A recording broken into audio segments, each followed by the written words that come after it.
If you're looking for the best heroes to play mid lane in solo queue, you have come to the right place. Today, I'll be sharing my personal top 8 mid lane picks for solo queue this season. Starting us off at number 8, we have the intellectual professor of the Magic Academy himself, God. God might just have the fastest wave clear in the game, as he can simply stroll past mid lane, cast skill 2 and walk off without batting an eyelid. This allows you to rotate super quick and help your side lanes at such speed that it's like you're not even a mid laner. Since all his abilities are AoE, he is also plenty strong in teamfights for dealing damage to multiple enemies at a time. His skill 1, which launches a bouncing ball that has pretty disgusting range, allows him to keep a safe distance when trying to start off an engagement. I can't count the number of times my ally Franco got a free hook because I had already stunned the enemy from afar. Both skill 1 and 2 can be used while God is still in motion, which makes him a pretty fun hero to use if you like dodging skill shots. While his ult requires him to be stationary, you basically become a Dragon Ball character and blast enemies with a powerful beam which does a great deal of damage. His team fighting abilities and rotation speed sits God firmly as a top 8 mid laner in the current season. The 7th best solo queue mid laner we have this season is the adorable but deceptively powerful Leonin, Nana.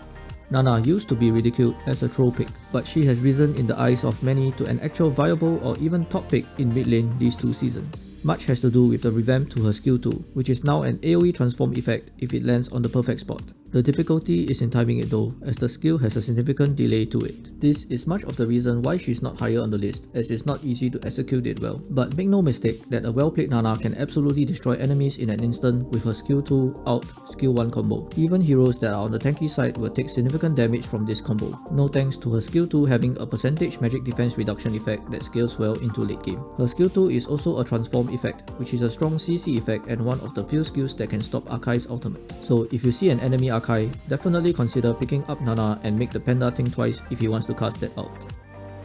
In the number 6 spot, we have the cute little magician, Lilia. What Lilia lacks in range, she more than makes up for it with power. Lilia packs a real punch if you are able to land consecutive bombs of her skill 2 together. The more successive bombs that you're able to land, the more damage she does. She's best used against an enemy lineup which consists of mostly short range heroes, such as fighters and tanks. This is due to the fact that her skill 1 and 2 already has slow effects packed into them, making it easy to kite short range enemies, especially those without gap closing abilities. Including Ice Queen Wand into your build will make melee enemies scream at how annoying you are. With her bombs, wave clear is also a breeze which allows you to out-rotate most mid lane picks. Her bombs are also fantastic for defending the base from lot pushes if your team is behind. Her ultimate also gives you the opportunity to play extra aggressive in the right situation.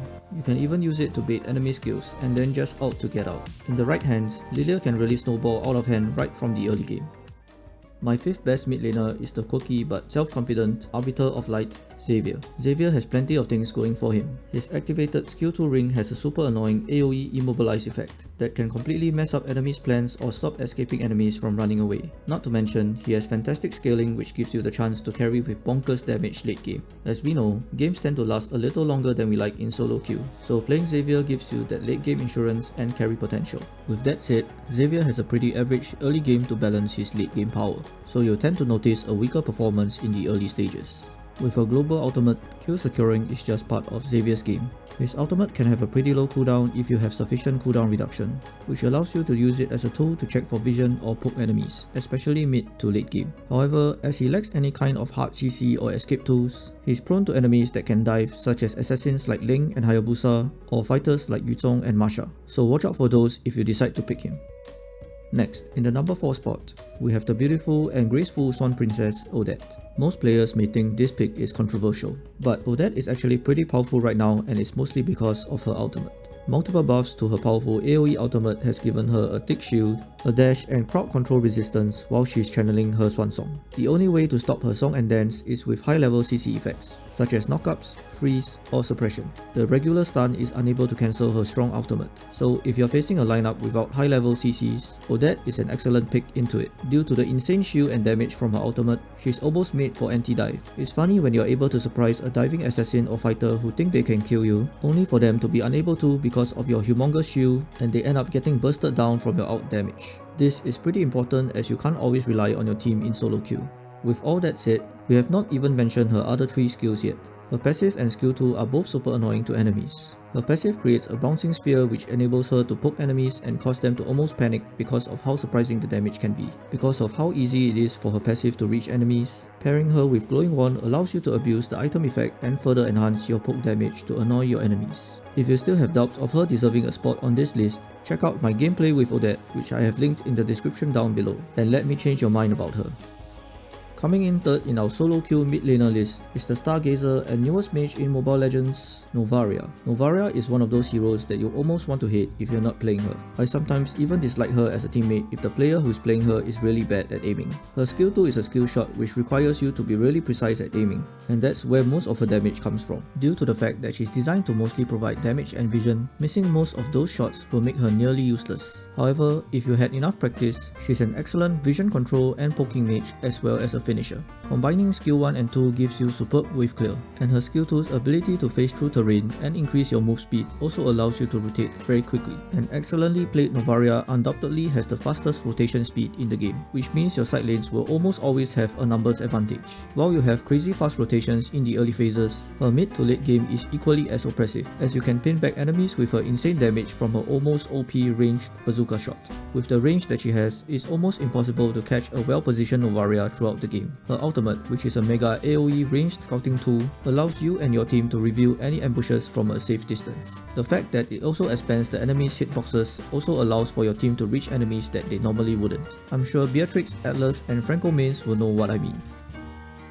Now, we have come to the second spot on the list. This one may be surprising for many, but definitely not to the regular viewers to my streams. And it's none other than the master of the winds himself, Vale. If you have doubts about his top 2 spot, let me convince you otherwise. The most important part of his kit is actually his skill 2 Whirlwind, which consists of an AoE knockup effect. Remember that Knocked Airborne is considered a high level CC that has the ability to cancel many skills that are otherwise unstoppable from mid-level CCs such as stuns. With high enough cooldown reduction, you have access to a spammable long-range CC that can stop many heroes' important game-changing skills such as Claude, God and Odette ultimates. Knockup effects are also not affected by resilience, which reduces the duration of CC effects. This is highly effective against a very meta jungler in Barats, who can reduce CC duration up to 70%. This will confuse most dinosaurs as they wonder why they are still getting CC'd so much even with their high resilience. Vale's passive, which gives you extra move speed every time you land a kill or assist, will also make you super agile. This allows you to rotate extremely quickly and escape situations that you normally wouldn't with other regular mages. Combining his speed with his decently long range, it makes you extremely difficult to catch without the enemies overextending.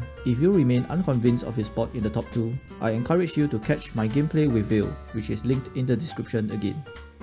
Now, the number 1 mid laner in this season of solo queue ranked, we have the dazzling princess of Lumina City, Vexana. Needless to say, you have probably faced this annoying beast of a mid laner if you are regular in ranked games. The rise of Vexana from being rated the worst hero in Mobile Legends many seasons prior to cream of the crop is nothing short of magnificent. Vexana has everything going for her in the current patch. 2 super annoying AoE CC skills, excellent AoE burst potential, and superb wave clear. Similar to Odette, a good Vexana player is almost impossible to be dived at. Diving a Vexana will usually end up with the enemy being stun locked for 2 seconds and taking some massive burst damage, which for an assassin is more than enough time to book a trip to the graveyard. As mentioned earlier, this is important for solo queue as you are not always protected by a good tank. Her skill 2 and passive makes her among the 4 fastest wave clearing mid laners in the game, alongside God, Novaria and Lilia. This allows you to rotate to other lanes quickly and abuse your superb CC and damage on the enemies. Her ultimate, which summons a golem, is hyper annoying as it acts as a tank and can eat skill shots from enemies. Once summoned, it will very frustratingly follow enemies around and start chopping away at their health bars. The high amount of HP on the golem makes it difficult for the enemy to clear, and also distracts them from the actual important targets such as yourself. The golem is also quite useful in defending your base if a GG push is coming in. I can't count the number of times that I summoned the golem to delay enemy minions from pushing in, just enough for my teammates to respawn and launch a successful defense.